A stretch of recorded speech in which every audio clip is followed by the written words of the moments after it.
একটা মানুষের কত ধরনের মর্জি থাকে বলেন তো। ঈদের জুতা পরবে না, ঈদের নতুন জামা পরবে না। ঈদের নতুন জামা পরাতে গিয়ে ওর পিছনে আমার যতটা খাটনি করা লেগেছে, সারাদিন রান্নাবান্না করেও আমার অতটা খাটনি করা লাগেনি। শুরুতেই বলে নিচ্ছি, আজকের ভয়েস ওভারে আপনারা অনেক ধরনের শব্দ পাবেন, কারণ আমি এখন গ্রামের বাড়িতে আছি আর সেখানে বসেই আমার ভয়েসটা দিচ্ছি। আর এই তো আজকে কিন্তু ঈদের দিন, যদিও আমার ভিডিওটা আপলোড করতে করতে একটু লেট হয়ে গিয়েছে। আর আমি ঈদের দিন সকালের জন্য তেমন একটা সেমাই টামাই রান্না করি না, কারণ আমার বাসায় কেউই সেমাই তেমন একটা খায় না। আর কুনাফাটা আমার সবসময় লাগে, কারণ আমার বাসায় সবাই কুনাফা খুবই পছন্দ করে। সাথে রিমিশা আর সিয়ামের জন্য একটু পেস্ট্রি কেক করেছিলাম, কারণ ওরা কুনাফাও খাবে না, কোনো ধরনের সেমাইও খাবে না। আর ঈদের দিন সকালবেলা সবাই একটু মিষ্টি খাবার খায়, তাই ওদের জন্য কেকটা করা, যেহেতু ওরা কেক খুবই পছন্দ করে। এদিকে আমি রিমিশাকে খাওয়াচ্ছিলাম আর আপনাদের ভাই আমাকে পোলাও রান্না করতে হেল্প করছিল। সে নামাজ পড়ে সেই আমাকে রান্নাবান্নায় হেল্প শুরু করে দিয়েছে। আর এই তো আমি রান্নাবান্না সব শেষ করে এখন আমার প্লেটটা নিয়ে বসেছি, সব কিছু একেবারে সাজিয়ে। আর রিমিশার আব্বু কুনাফাটা খেয়ে অনেক বেশি মজা পেয়েছে, সে অনেক প্রশংসা করছিল যে কুনাফাটা খুবই মজা হয়েছে। তো সবার খাওয়া দাওয়া শেষ করে এখন আমি আমার আম্মুর কবরটা একটু জিয়ারত করতে চলে গিয়েছিলাম। আর ওখান থেকে এসেই আমি চেষ্টা করেছি আগে রিমিশাকে রেডি করার, কিন্তু কে কাকে রেডি করে দেখেন কি কান্নাকাটি লাগিয়ে দিয়েছে। আর এটা হচ্ছে আমার আব্বু। তো আমার আব্বু আসার সময় ওদের জন্য বার্গার আর হচ্ছে আইসক্রিম নিয়ে এসেছিল। তো আইসক্রিমটা দেখে একটু রিমিশা কোনো রকম চুপ হয়েছে, তা না হলে ওর অনেক বেশি জিদ উঠে গিয়েছে যে আমি ওকে কেন বাসার মধ্যে এরকম হেভি জামা পরিয়ে রেখে দিয়েছি। ওর কথা, জামা যেহেতু পরবো, বাইরে কোথাও যাব, বাসার মধ্যে কেন এত হেভি ড্রেস পরে আমরা থাকবো।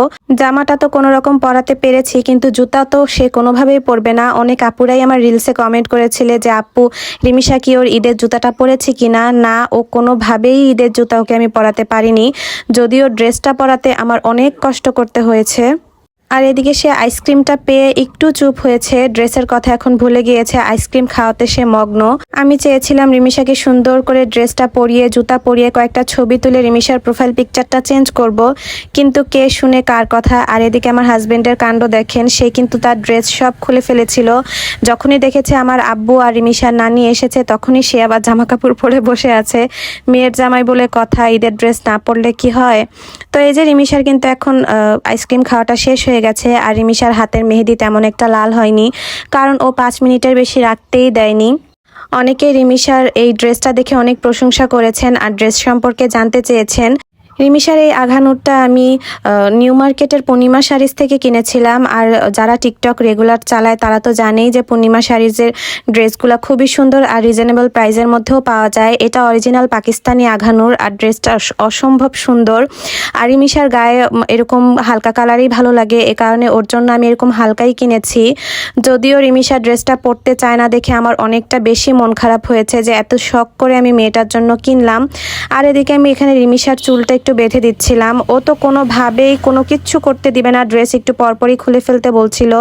মন একেবারে খারাপ করে আছে, আর মোবাইলও হাত থেকে রাখবে না, যেহেতু তার মন মেজাজ ভালো না। এখন আবার যদি আমি মোবাইল নিয়ে যাই তাহলে তো আরও বেশি রাগ হবে। আর এদিকে আমার ব্লুটুথ বয়ের কাজ দেখেন, সে কানের মধ্যে ব্লুটুথ দিয়ে চশমা পরে, মানে ঈদের আনন্দ তারই, সে কোনোভাবেই এই ব্লুটুথ খুলবে না। চশমা পরেছে ঘরের মধ্যে, ঘড়ি পরেছে, এগুলি সে খুলবেই না।